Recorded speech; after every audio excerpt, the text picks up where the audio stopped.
40 years industry 4 సార్లు ముఖ్యమంత్రి అని చెప్పుకునే చంద్రబాబు మెడికల్ కళాశాలల్ని ప్రైవేటు పరం చేస్తున్నారని అనంతపురం నగర మేయర్ వసీం అన్నారు. అనంతపురం జిల్లా వైసీపీ కార్యాలయంలో ఆయన మీడియాతో మాట్లాడుతూ జగన్మోహన్ రెడ్డి ముఖ్యమంత్రిగా ఒకేసారి 17 మెడికల్ కళాశాలల్ని తీసుకుని వస్తే దానిని పీపీపీ మోడల్లో నిర్మాణాలు చేపట్టాలని చూడటం ఏంటని ప్రశ్నించారు. జగన్మోహన్ రెడ్డికి ఎక్కడ మంచి పేరు వస్తుందోనన్న అక్కసుతోనే ఇలా చేస్తున్నారన్నారు. అసలు మెడికల్ కళాశాల నిర్మాణమే గత ప్రభుత్వంలో జరగలేదనే ప్రచారానికి తెరలేపారన్నారు. గూగుల్ని అడిగినా మెడికల్ కళాశాలలను ఎవరు ప్రారంభించారో చెబుతుందన్నారు. ఒక ప్రాంతానికి మెడికల్ కళాశాల వస్తే ఆ ప్రాంతం వైద్య సేవలు మెరుగుపడటమే కాకుండా ఆ ప్రాంత అభివృద్ధి కూడా జరుగుతుందన్నారు. ఈ నెల 19న వైసీపీ యువజన విభాగం చేపట్టే చలో మెడికల్ కళాశాలల కార్యక్రమానికి ప్రతి ఒక్కరూ మద్దతు ఇవ్వాలని ఆయన విజ్ఞప్తి చేశారు. కూటమి ప్రభుత్వం తీసుకున్న నిర్ణయాలపైన ఏ విధంగా అయితే గవర్నమెంట్ మెడికల్ కాలేజెస్ అన్ని కూడా ప్రైవేటీకరణ చేస్తామని చెప్పేసి చంద్రబాబు నాయుడు గారు చెప్పడం, దీనిపైన రాష్ట్రంలో అందరూ కూడా ప్రజలందరూ కూడా ఏ విధంగా ఆందోళన చెందుతున్న విషయం కూడా మనం అందరూ ఒకసారి గమనించాల. కూటమి ప్రభుత్వం అధికారంలోకి వచ్చి 15 నెలలు అవుతోంది. సూపర్ 6 సూపర్ హిట్ అని చెప్పేసి అధికారంలో రాకముందు సూపర్ 6 హామీలతో పాటు 143 హామీలు అన్నీ అమలు చేస్తాం మేము అధికారంలోకి వచ్చిన తర్వాత అని చెప్పి అధికారం రావడం జరిగింది.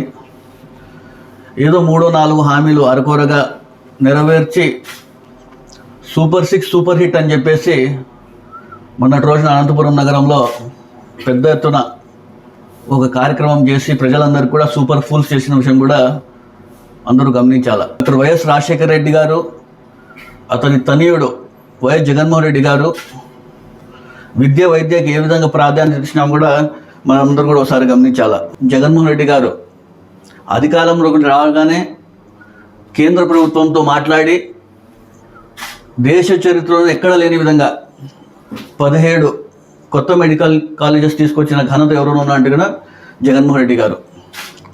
ఒక్కొక్క మెడికల్ కాలేజ్ మనం చూసుకుంటే కన్నా దాదాపుగా 50 నుంచి 100 ఎకరాల్లో ఉంది. అదేవిధంగా ఒక్కొక్క మెడికల్ కాలేజ్కి దాదాపు 450 నుంచి 500 crores రూపీస్ వరకు కూడా ఖర్చు చేయడం కూడా జరిగింది. డిస్ట్రిక్ట్ని కూడా రీఆర్గనైజ్ చేసి 13 నుంచి 26 డిస్ట్రిక్ట్లు చేయడం జరిగింది. ప్రతి డిస్ట్రిక్ట్లో ఒక మెడికల్ కాలేజ్ని తీసుకొస్తే అక్కడ ప్రజలకందరికీ కూడా బాగుంటుంది. వైద్యపరంగా కావచ్చు, విద్యాపరంగా కావచ్చు, అన్నిటి విధానంగా అభివృద్ధి చెందుతుంది అని చెప్పే ఉద్దేశంతో ఫస్ట్ ఫేజ్లోనే విజయనగరం కావచ్చు, ఏలూరు కావచ్చు, మచిలీపట్నం కావచ్చు, రాజమండ్రి కావచ్చు, నంద్యాల కావచ్చు, ఈ ఫస్ట్ ఫేజ్లోనే ఈ 5 మెడికల్ కాలేజీలు కూడా పూర్తి ఇన్ఫ్రాస్ట్రక్చర్తో కంప్లీట్ చేసి పేదలకు అదేవిధంగా విద్యార్థులకు ప్రతి ఒక్క కాలేజీలో కూడా 150 సీట్లు చెప్పేసి 5 కాలేజీలో కూడా 750 సీట్లు ఫస్ట్ ఇయర్లోనే 2023-2024లో స్టార్ట్ చేసిన ఘనత ఎవరైనా అంటే వైఎస్ జగన్మోహన్ రెడ్డి గారు. పాడేరు మెడికల్ కాలేజ్ కావచ్చు, పులివెందుల మెడికల్ కాలేజ్ కావచ్చు, మార్కాపురం కావచ్చు, ఆదోని కావచ్చు, మదనపల్లి కావచ్చు. ఇందులో పాడేరు మెడికల్ కాలేజ్ అదేవిధంగా పులివెందుల మెడికల్ కాలేజ్ దాదాపుగా పూర్తి పనులు కూడా అయిపోయినాయి. ఇంకా మిగతా మెడికల్ కాలేజ్ దాదాపుగా 80% వరకు కూడా పనులు పూర్తి కావడం జరిగింది. అదేవిధంగా అక్కడ చూసుకుంటే కన్నా పాడేరు అదేవిధంగా పులివెందులకు సంబంధించి ఫస్ట్ ఇయర్కి మేము 50 సీట్స్ కేటాయిస్తామని చెప్పడం జరిగింది. సరే అని చెప్పేసి పాడేరు మెడికల్ కాలేజ్లో కూడా 50 సీట్స్ కేటాయించారు. 50 సీట్స్లో విద్యార్థులు కూడా చేయడం జరిగింది. అక్కడ కమెంట్స్ కూడా కావడం జరిగింది. అదేవిధంగా పులివెందుల వరకు వచ్చేసరికి ఇది వచ్చేసి వైఎస్ఆర్ జిల్లా, డాక్టర్ వైఎస్ రాజశేఖర రెడ్డి గారి జిల్లా, జగన్మోహన్ రెడ్డి గారి కాన్స్టిట్యుయెన్సీ పులివెందులో మనం సీట్లు పెట్టి ఇక్కడ కాలేజ్ రన్ చేస్తే ఈ క్రెడిట్ అంతా జగన్మోహన్ రెడ్డి గారికి వెళ్తుందని చెప్పేసి చంద్రబాబు నాయుడు స్వయాన నేషనల్ మెడికల్ కమిషన్కి లెటర్ రాసి ఈ ఉండే 50 సీట్స్ కూడా క్యాన్సిల్ చేయాలని చెప్పేస్తే కన్నా ఎంత దౌర్భాగ్యమో ఒకసారి ప్రజలందరూ కూడా ఒకసారి గమనించాలి. కానీ కూటమి ప్రభుత్వం నేతలు చూస్తే కన్నా ఎక్కడో ఖాళీ స్థలాల దగ్గర వెళ్ళి సెల్ఫీ తీసుకొని ఇక్కడ పనులు కాలేదు, కేవలం ఒక ఫ్లోరే వేశారని చెప్పి అక్కడ సెల్ఫీ తీసుకొని ఫోటోలు పెట్టడము అని చెప్పి ప్రచారం చేస్తున్న విషయం కూడా మనం చూసాం. అదేవిధంగా 1923 నుంచి 2019 వరకు చూసుకుంటే కన్నా మన రాష్ట్రంలో కేవలం 12 మెడికల్ కాలేజెస్ ఉండేవి.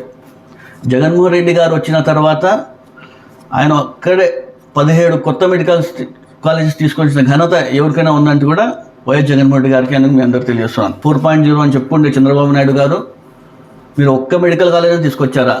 4 times సీఎం అంటున్నారు మీరు.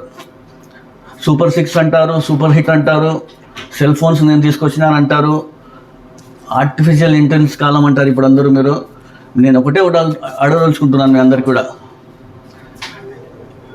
ఏదైతే మీరు ఇప్పుడు ఐటీకి అందరికి సంబంధించి నేనే డెవలప్ చేసిన అంటున్నారు కదా, ఐటీకి సంబంధించి కానివ్వండి, ఆర్టిఫిషియల్ ఇంటెలిజెన్స్లో మీరు మెటాలో కానివ్వండి, చాట్ జీపీటీలో కానివ్వండి వెళ్ళి ఒకసారి జగన్మోహన్ రెడ్డి గారు తీసుకొచ్చిన 17 మెడికల్ కాలేజెస్ అని టైప్ చేసి కొడితే వినా ఆ వీడియోస్తో పాటు ఆ ఇమేజెస్ అన్నీ కూడా వస్తాయి. ఒకసారి మీరు మీ క్యాబినెట్ వాళ్ళకు, మీ ఎమ్మెల్యే వాళ్ళకు చూపిస్తే కూడా బాగుంటుందని కూడా మీ అందరికి తెలియజేస్తున్నాను. చంద్రబాబు నాయుడు గారికి చేత కాక ఈరోజు జగన్మోహన్ రెడ్డి గారి పైన ఏ విధంగా విమర్శలు చేస్తున్నారో ఒకసారి గమనించాలి. ఆయన పెండింగ్లో ఉన్న పనులు నిర్మించడానికి చేత కాకపోవడం, ఇవన్నీ మేము అన్నీ కంప్లీట్ చేస్తే జగన్మోహన్ రెడ్డి గారు ఏ విధంగా అయితే 17 మెడికల్ కాలేజ్ తీసుకొచ్చారో ఇవన్నీ క్రెడిట్ అంతా వాళ్ళకి వెళ్ళిపోతుందని చెప్పేసి ఈరోజు పీపీపీ విధానంలో నేను అందజేయాలని చెప్పేసి ఏ విధంగా వీళ్ళు ప్రచారం చేస్తున్నారో ఒకసారి అందరికీ గమనించాలి. చంద్రబాబు నాయుడు అంటేనే ప్రైవేటీకరణ. గతంలో కూడా మనం చూసాం, ఆర్టీసీని కూడా నేను ప్రైవేటైజేషన్ చేస్తాను, టూరిజంని కూడా నేను ప్రైవేటైజేషన్ చేసేస్తాను, అనేక విధాలుగా ఏ ఒక సంస్థను కూడా అన్ని వ్యవస్థలను కూడా ఈయన ప్రైవేటైజేషన్ చేసేలో ఘనత అని కూడా చంద్రబాబు నాయుడు గారికి నేను చెప్తున్నాను. అదేవిధంగా మనం చూసుకుంటే కన్నా అనంతపురం నగరంలోని కూడా చూసుకుంటే వైఎస్ జగన్మోహన్ రెడ్డి గారి సహకారం, అనంత వెంకటరామరెడ్డి గారి చొరవతో గతంలో మనం మెడికల్ సంబంధించి సిడి హాస్పిటల్ కావచ్చు ఏ విధంగా అభివృద్ధి చేశామో ఒకసారి ఓల్టోన్కి వెళ్ళి చూస్తే తెలుస్తుంది. సూపర్ స్పెషాలిటీ హాస్పిటల్ కావచ్చు, అదేవిధంగా సూపర్ స్పెషాలిటీ హాస్పిటల్ పక్కనున్న క్రిటికల్ కేర్ బ్లాక్ దాదాపుగా 20 కోట్ల రూపాయలతో ఏ విధంగా అభివృద్ధి కార్యక్రమాలు చేశానో అవి కూడా చూడవచ్చు మనం. అదేవిధంగా నగరంలో ఎప్పుడూ లేని విధంగా 6 కొత్త అర్బన్ హెల్త్ సెంటర్స్ తీసుకురావడం జరిగింది. అదేవిధంగా MCh black, mother and child care black సంబంధించి 300 కోట్ల రూపాయలతో ఈరోజు ఈరోజు అభివృద్ధి కార్యక్రమాలు చేస్తున్నారంటే కూడా వైఎస్ జగన్మోహన్ రెడ్డి గారి సహకారం, అనంత వెంకటరామరెడ్డి గారి చొరవతో కూడా మీ అందరికీ తెలుసుకుంటున్నాను. ఇవన్నీ కూడా ప్రజలందరూ గమనిస్తున్నారు. కేవలం మీరేదో ప్రచారం చేసుకుంటూ అబద్ధాలు ప్రచారం చేసి ప్రజలకు మభ్యపెట్టాలని చూస్తే కూడా ప్రజలు ఎవరు నమ్మే పరిస్థితులు లేరు. దీనికి సంబంధించి వైఎస్ఆర్సీపీ పార్టీ పెద్ద ఎత్తున రేపు రాబోయే సెప్టెంబర్ 19వ తారీఖున చలో ప్రభుత్వ మెడికల్ కళాశాలలకు అని చెప్పేసి వైఎస్ఆర్సీపీ ఆధ్వర్యంలో పెద్ద కార్యక్రమం చేయడం జరిగింది. అనంతపురం నగరంలో అనంత వెంకటరామరెడ్డి గారి ఆధ్వర్యంలో ఈ కార్యక్రమం చేయడం జరిగింది. యువజన విభాగంలో ఈ కార్యక్రమం చేపట్టడం జరుగుతుంది. ఈ కార్యక్రమం పెద్ద ఎత్తున నాయకులు కావచ్చు, యువకులు కావచ్చు పెద్ద ఎత్తున తరలి వచ్చి మీకు ఇక్కడ అభివృద్ధి కార్యక్రమాలు ఏం జరుగుతున్నాయి, వీళ్ళు ఏం చేస్తున్నారు, ఏ విధంగా తప్పుడు ప్రచారం చేస్తున్నారు అని చెప్పి ప్రజలకి లోతుగా తీసుకెళ్లాలని చెప్పేసి నేను తెలియజేయడం జరుగుతుంది. ఎంత బాగున్నాయి మెడికల్ కాలేజెస్ ఒకసారి మనం అందరూ చూస్తే కన్నా మీరే గమనించాలి ఒకసారి. ఇవన్నీ కూడా మేము ఏమైనా అబద్ధాలు చెప్తున్నామా? ప్రతి ఒక్కటి కూడా ఇన్ఫ్రాస్ట్రక్చర్ పూర్తయిన కాలేజెస్ ఈ స్టేజ్లో ఉన్నాయి. సెకండ్ ఫేజ్లో 80% పూర్తయినాయి, థర్డ్ స్టేజ్లో 50% వరకు పూర్తయినాయని చెప్పేసి కూడా ఏ విధంగా మేము విత్ ప్రూఫ్ చూపిస్తున్నా కూడా వీళ్ళు అబద్ధ ప్రచారాలు చేస్తున్నారు. ప్రజలు ఎవరు నమ్మకండి. మేము దీనికి ఎట్టి పరిస్థితుల్లో కూడా ప్రైవేటీకరణ చేయడానికి ఒప్పుకోమని చెప్పేసి కూడా తెలియజేసుకుంటూ దీనికి పెద్ద ఎత్తున ప్రజలందరూ కూడా ఆందోళన కార్యక్రమం చేస్తాం. దీన్ని ఖచ్చితంగా మీరు ఆపే వరకు మేము ఖచ్చితంగా పోరాడతామని తెలియజేస్తున్నాను.